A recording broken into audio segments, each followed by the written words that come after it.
மாவட்டம் குளச்சல் அருகே பள்ளி சிறார்களுக்கு மெத்தாபெட்டமைன் கஞ்சா போதைப்பொருள் விற்பனையில் ஈடுபட முயன்ற 3 வாலிபர்கள் கைது செய்யப்பட்டுள்ளனர். 2.5 கிராம் மெத்தாபெட்டமைன், 100 கிராம் கஞ்சா என 3 பைக்குகளில் பறிமுதல் செய்த குளச்சல் போலீசார் தப்பியோடிய முக்கிய நபரை தேடி வருகின்றனர்.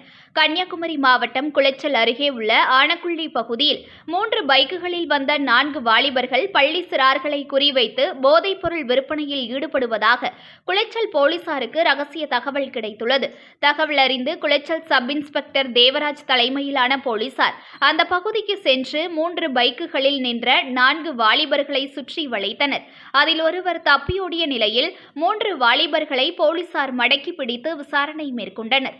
விசாரணையில் அந்த வாலிபர்கள் பாலாப்பள்ளம் பகுதியைச் சேர்ந்த மெர்லின் அனீஷ், மங்களக்குன்று பகுதியைச் சேர்ந்த ஷாஜி, வாணியக்குடி பகுதியைச் சேர்ந்த வின்சல் நிஜோலின் என்பதும் போதைக்கு அடிமையான இவர்கள் தப்பியோடிய சகாய அஜிஸ் என்பவரின் உதவியுடன் பெங்களூருவிலிருந்து மெத்தாபெட்டமைன் மற்றும் கஞ்சா போதைப் பொருளை வாங்கி வந்து தாங்கள் பயன்படுத்துவதோடு அவற்றை சிறு சிறு பொட்டலங்களாக மாற்றி பள்ளி சிறார்களை குறிவைத்து விற்பனை செய்து வந்ததாகவும் போலீசாரிடம் வாக்குமூலம் அளித்துள்ளனர்.